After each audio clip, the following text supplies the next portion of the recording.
So guys today's topic వచ్చేసి while loop. Okay. So while loop వచ్చేసి ఎందుకు use చేస్తామంటే SQL లో. సో వైల్ లూప్ అంటే మీకు మేబీ ప్రోగ్రామర్స్ నాలెడ్జ్ ఉన్న వాళ్ళకైతే అర్థమైపోద్ది. బట్ ఓన్లీ ఫర్ SQL కొత్తగా వచ్చిన వాళ్ళకి కొంచెం మేబీ కొంచెం కాన్సెప్ట్ అర్థం చేసుకోవాలి. సో ఏంటంటే కొంచెం ట్రిగ్గీ అనిపిస్తుంది first time. Once it's easy. ఓవరాల్గా అయితే టాపిక్ అయితే simple టాపికే.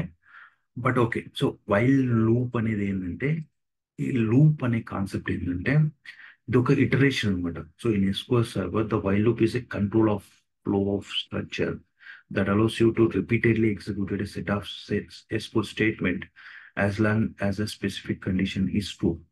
This construct can be useful for implementing iterative processing and working with the data in a sequential manner. So ఏంటంటే డెఫినేషన్ డోంట్ వరీ. సో ఈ loops అనే concepts ఏంటంటే while loop అని for loop ఇక్కడ use చేయమని మనం database SQL లో. So while loop అనేది ఏంటంటే, ఇప్పుడు మీకు 100 రికార్డ్స్ ఉన్నాయి ఎగ్జాంపుల్, లేదు 100 నెంబర్స్ ప్రింట్ చేయాలి one by one. Print 1, print 2, print 3, print 4, print 5 అని 100 టైమ్స్ యూ కెనాట్ రైట్. మీరు రాయలేరు ప్రింట్ 1, ప్రింట్ 2 అట్లా 100. ఒకవేళ 1000 ఉంటే, 10,000 ఉంటే 10,000 లైన్స్ రాయాలి ప్రింట్ 1, ప్రింట్ 2. 1 lakh ఉంటే 1 lakh లైన్ రాయాలి ప్రింట్ 1. సో ఇలాంటివి this kind of repeating one ఒక ఆర్డర్ లో రిపీట్ అవుతా ఉండేదాన్ని మనము లూప్స్ యూస్ చేస్తాం అనమాట. సో సింపుల్ గా అది ఆటోమేటిక్ గా కండిషన్ ఇచ్చి ఓకే 1 to 1 lakh వరకు, ఓకే 1 నుంచి 1 lakh వరకు ప్రింట్ గా అని కండిషన్ ఇస్తాం. సో అది ఆటోమేటిక్ గా మనకి 3 lines ఆఫ్ లోనే 1 lakh నెంబర్స్ ప్రింట్ అవుతాయి అనమాట. సో అట్లా ఏదైనా కానీ లూప్ తిప్పడానికి, ఏదైనా కానీ ఇప్పుడు మనకి 100 రికార్డ్స్ ఉన్నాయి. 100 రికార్డ్స్ ని మనం ఏదైనా సమ్ కండిషన్స్ చెక్ చేయాలి, ఒక్కొక్క కాలంలో ఏ వాల్యూస్ ఉన్నాయి. అట్లాంటప్పుడు మనం 100 రికార్డ్స్ ని లూప్ తిప్పాలంటే 100 రికార్డ్స్ ని ఒక్కొక్క కండిషన్ ని ప్రతిసారి సెలెక్ట్ స్టాక్ మనం ఒక్కొక్క రికార్డ్ ని తెచ్చుకొని ఒక్కొక్క అప్డేట్ చేయాలి. So already loop first record వస్తుంది, రెండోసారి 2 రికార్డ్, అట్లా లూప్ ఇటరేషన్ చేస్తాం అన్నమాట. ఇట్లా ఒక్కొక్క రికార్డ్ ని ఆటోమేటిక్ గా ఒకదాని తర్వాత ఒకటి ఎగ్జిక్యూట్ అయ్యేట్టుగా అట్లా ఎగ్జిక్యూట్ చేయడానికి ఇటరేటివ్ ఐ మీన్ రిపీటెడ్ గా చేయడానికి ఏమైనా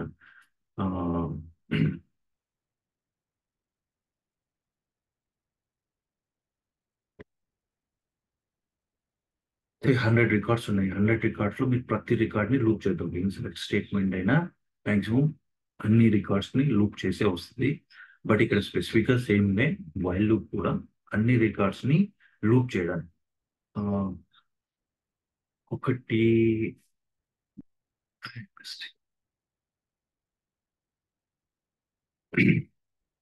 వైల్ లూప్ అంటే సింపుల్ గా మల్టిపుల్ స్టేట్మెంట్స్ లైక్ ఒక 1000 రికార్డ్స్ అని ఎన్నెన్నో ఉన్నాయి. ఇంకా మల్టిపుల్ గా ఒక సెట్ ఆఫ్ స్టేట్మెంట్స్ ని లూప్ తిప్పడానికి. ఫర్ ఎగ్జాంపుల్ ఒక అరే ఉన్నాయి, అరేలో ఒక 100 ఎలిమెంట్స్ ఉన్నాయి. సో 100 ఎలిమెంట్స్ ని మీరు ఒక్కొక్క ఎలిమెంట్ ని పక్కకి తీయలేరు. ఆ అరేని లూప్ తిప్పితే ఆటోమేటిక్ గా ఒక్కొక్క ఎలిమెంట్ చేస్తాము. సో ఇట్స్ ఓవరాల్ గా ఏంటంటే ఏవైనా some records some I mean arrays కానీ లైక్ సెట్ ఆఫ్ ఒక బల్క్ రికార్డ్స్ కానీ, లైక్ ఎగ్జాంపుల్ లేదు ఒక ఒక మీరు లో ఒక 100 కానీ 1 lakh కానీ ఏదైనా స్టేట్మెంట్స్ ఒక ఆర్డర్ రిపీటెడ్ ఆర్డర్ లో మీరు ఏదైనా పర్ఫామ్ చేయాలంటే అలాంటి యాక్షన్స్ చేయాలనుకుంటే సో ఈ వైల్ లూప్ యూజ్ చేస్తాము. సో వైల్ లూప్ ఎట్లా అనేది కొన్ని ఎగ్జాంపుల్ చూస్తే మీకు ఆబ్వియస్ గా అర్థమవుతుంది ఎలాంటి కండిషన్స్ లో వైల్ లూప్ యూజ్ చేస్తాము. సో వైల్ లూప్ ఎట్లా డిక్లేర్ చేస్తాం అనేది మనకి క్లియర్. సో సింపుల్ గా చెప్పాలంటే is a control flow of structure that allows you repeatedly execute a set of statements as long as a specified condition is true. So మన condition ఒక condition ఇచ్చింటాం, ఆ condition true అయినంత వరకు repeated అవ్వాలి. అది ఏంటనేది మనం మీకు ఎగ్జాంపుల్ చూస్తేనే మచ్ మోర్ క్లారిటీ వస్తుంది. తర్వాత will come again here. Okay. So simple గా వైల్ లూప్ అనేది ఏంటి అనేది మనం చూద్దాము. సో వైల్ లూప్ అనేది వైల్ డిక్లేర్ చేస్తాము. Okay. So while for example will print 1 to 100. 1 to 10. Okay, as simple as.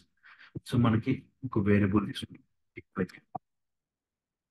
మనం ఏదైనా చేసుకోవాలి, ఒక వేరియబుల్ తీసుకుంటాం. సో కౌంట్, ఆ వేరియబుల్ డేటా టైప్ వచ్చేసి ఇంట్ ఈక్వల్స్ టు 1. ఓకే.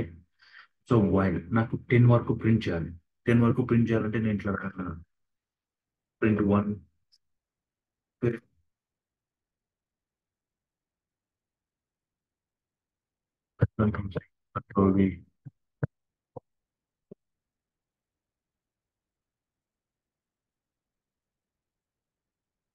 రాయాలి. 10 లైన్స్ ఆఫ్ కోడ్ రాయాలి. ఓకే, అర్థమైందా? సింపుల్, మంచిది. రైట్. 5, 6, 7, 8, 9 అనుకోండి. ఇట్లా ఎన్ని లైన్స్ వస్తుంది. సో దాన్ని మనం సింప్లిఫైడ్ ఎట్లా అంటే ఇట్లా, ఇది ఒక ఆర్డర్లో 1 to 10 అవ్వాలి. సో ఒక లూప్ లాగా ఒక సీక్వెన్స్ ఉంది. అలాంటి సీక్వెన్స్ అట్లాంటప్పుడు మనం సింపుల్గా చేసి రాస్తాం అనమాట. సో వైల్ మీకు ఎంతవరకు కావాలి? కౌంట్ 10 వరకు. సో మీ కండిషన్ వచ్చేసి లెస్ దాన్ 10 వరకు మీరు రాయాలి. Okay. So okay,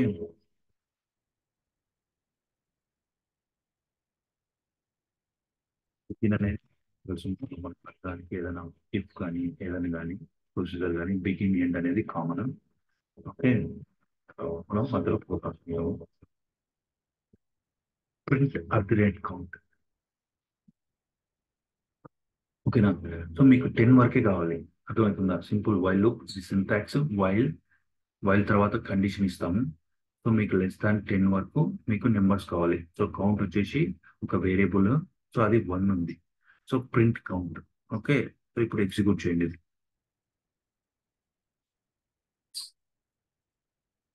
it's executing, but see count less than 1, count less than 10. So ఇప్పుడు ఏం జరుగుతుందంటే ఈ వైల్ అనేది ఫస్ట్ లెస్ దాన్ 10 వరకు వస్తుంది అనమాట.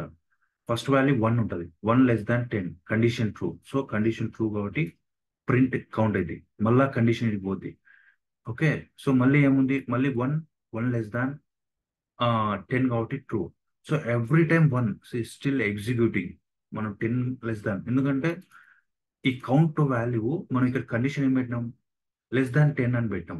సో ఈ లూప్ ఏంటంటే ఈ కండిషన్ లెస్ దాన్ 10 వరకు ఇంక ఈ లూప్ ఎగ్జిట్ అవ్వదు అనమాట. సో కంటిన్యూగా ప్రింట్ అవుతూనే ఉంటాయి. చూడండి ఎన్ని ప్రింట్ అయిందో, ఎన్ని వన్స్ ప్రింట్ అవుతుందో. Query still executing. ఎందుకంటే ఇది ఈ క్వైరీ ఎగ్జిక్యూషన్ కూడా ఆగదు. ఎందుకంటే ఈ కండిషన్ ఎప్పటికీ 1 అయిపోయింది. ఎందుకంటే మనం నేను మాన్యువల్ స్టాప్ చేస్తుంది. So count less than 10. 1 <10 always print count. 1 print అవుతుంది, మళ్ళీ లూప్ వెళ్తుంది, మళ్ళీ 1 అవుతుంది, 1 <10. మళ్ళీ ప్రింట్ 1 అవుతుంది, మళ్ళీ 1 వెళ్తుంది. సో మనం ఇక్కడ కండిషన్ డిక్లేర్ చేసినాం, కానీ ఆ కండిషన్ ని మనము ఆ, ఆ కౌంట్ వాల్యూని ఎప్పుడు మనం ఇంక్రిమెంట్ చేయలేదు, అసైన్ చేయలేదు. ఒక లూప్ ఎగ్జిట్ అవ్వాలంటే దానికి ఆ, మనం కండిషన్ సాటిస్ఫై చేయాలి కదా. 1 అవుతుంది. 1 తర్వాత మన మన టార్గెట్ ఏంటి? 2, 3, 4 అవ్వాలి. సో ఓన్లీ 1 ప్రింట్ అవుతుంటే ఎట్లా మనము? సో ఇంక్రిమెంట్ చేస్తాం అనమాట. Set count equals to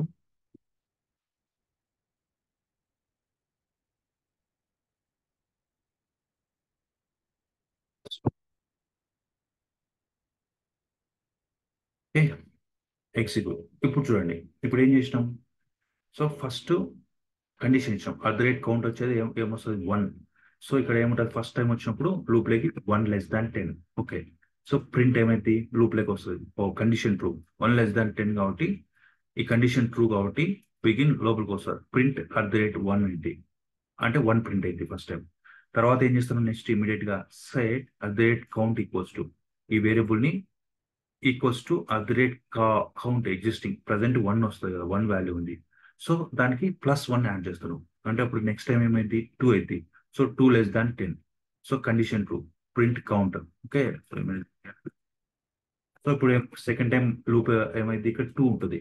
so print మళ్ళీ రెండోసారి 2 ప్రింట్ అయింది. మళ్ళీ ఏమైంది? కౌంట్ ఈక్వల్స్ టు కౌంట్స్ ఇక్కడ ఏముంటుంది? 2 ఉంటుంది. 2 + 1 3 అయింది. సో మళ్ళీ లూప్ మళ్ళీ తిరుగుతుంది. సో ఇక్కడ 3 అయింది. 3 <10. ఓకే. సో మళ్ళీ మళ్ళీ లోపలికి వస్తుంది. కండిషన్ ట్రూనే కదా, 3 <10 కాబట్టి కండిషన్ ట్రూ. సో మళ్ళీ లోపలికి వస్తుంది కండిషన్ ట్రూ కాబట్టి ప్రింట్ కౌంట్ అయింది. సో ఇప్పుడు 3+1 కౌంట్ ఏమైంది 4 అయితే కౌంట్. మళ్ళీ లూప్ వెళ్తుంది 4<10. అట్లా మళ్ళీ 5, 6, 7, 8, 9, 10. 10<10 అప్పుడు కండిషన్ ఫాల్స్ ఇది. ఎప్పుడైతే కండిషన్ ఫాల్స్ అవుతుందో అప్పుడు ఇంకా ఈ లూప్లోకి వెళ్ళదు, ఎగ్జిట్ అయిపోద్ది లూప్. ఓకేనా, చూడండి ఇప్పుడు. సో ఇప్పుడు ఎగ్జిట్ అయితే అంటిల్ 9 వరకు ప్రింట్ అయితే చూడండి. సో ఇట్లా ఏదైనా సీక్వెన్స్ గా మనం ఇట్లా జనరేట్ చేయడప్పుడు ఇట్లా ప్రింట్లోని 10 ఫర్ ఎగ్జాంపుల్ ఇప్పుడు 10 రికార్డ్స్ ఉన్నాయి. అదే ఇప్పుడు 100 రికార్డ్స్ ఉంటే 100 ప్రింట్ రాయాలి. 1000 ఉంటే ఇమాజిన్ 10,000 ఉంటే చూడండి ఇక్కడ 10,000 రికార్డ్స్ ప్రింట్ అయినాయి. నెంబర్స్ 10,000. సో ఇట్లాంటి రిపీటెడ్ గా ఉన్న కోడ్ని మనం సింపుల్ గా లూప్ చేసి మనము ఇట్లా ప్రింట్ చేస్తాం. సో ఇది ఏంటంటే మేజర్ గా మీరు ఆలోచించాల్సింది ఏంటంటే వైల్ వచ్చేటప్పుడు ఈ కండిషన్ ఫస్ట్ ఒక వేరియబుల్ ఇనిషియలైజ్ చేస్తాం. మెయిన్ 3 థింగ్స్ ఉంటాయి అనమాట. సో ఫస్ట్ ఇనిషియలైజ్ చేస్తాం ఒక వేరియబుల్ని. ఓకే, ఆ వేరియబుల్ ని బేస్ చేసుకొని మనం కండిషన్ ఇస్తాం. సో మన ఒరిజినల్ మన బిజినెస్ లాజిక్ ఎట్లా దాన్ని బట్టి మనం కండిషన్ ఇస్తాం. సో ఇక్కడ వైల్ లోనే కండిషన్ ఇస్తాం. ఫస్ట్ ఒక వేరియబుల్ ఇనిషియలైజ్ చేసుకుంటాము. సెకండ్ పార్ట్ వచ్చేసి కండిషన్ ఇస్తాము. థర్డ్ పార్ట్ వచ్చేసి మనం ఇచ్చిన కండిషన్ ని ఐ మీన్ సంథింగ్ ఫాల్స్ కానీ ట్రూ కానీ చేయాలి. లేకపోతే ఏం చేయకపోతే నెవర్ ఎండింగ్ లూప్ అయిపోతుంది. సో ఏదర్ ఇంక్రిమెంట్ కానీ డిక్రిమెంట్ కానీ మనం అదొక స్టేట్మెంట్ అనమాట. టోటల్గా మనం గుర్తుపెట్టుకోవాల్సింది ఏంటివి, వేరియబుల్ ఇనిషియలైజ్ చేస్తాం, కండిషన్ ఇనిషియలైజ్ చేస్తాం, తర్వాత increment or decrement or. So ఈ 3 థింగ్స్ థింక్ ప్రాపర్ వర్డ్స్ సరిగా రాలేదు maybe, but still your understanding. I believe that. I hope your understanding. So we'll see if I will clear your doubts. Okay. So I think no worry. I think yeah, this is the basic introduction about the while loop. See, that is a control flow structure that allows to repeatedly execute set of statement as long as it's specified. So ఇవి repeat అవుతుంది. Conditions true పెట్టుకొని ఎంతవరకు repeat అవ్వాలో అంతవరకు repeat అయ్యే ఇలాంటి situation లో మనము వైల్ లూప్ యూస్ చేస్తాము. This construct can be useful for implementing iterative processing. Iterative processing means it's looping మళ్ళీ మళ్ళీ. Okay, so working with data in a sequential method. Okay, so I think that's it for the basic while loop example. I think we'll see with more examples so that you will get much more idea. Okay, so I think that's it for today's video.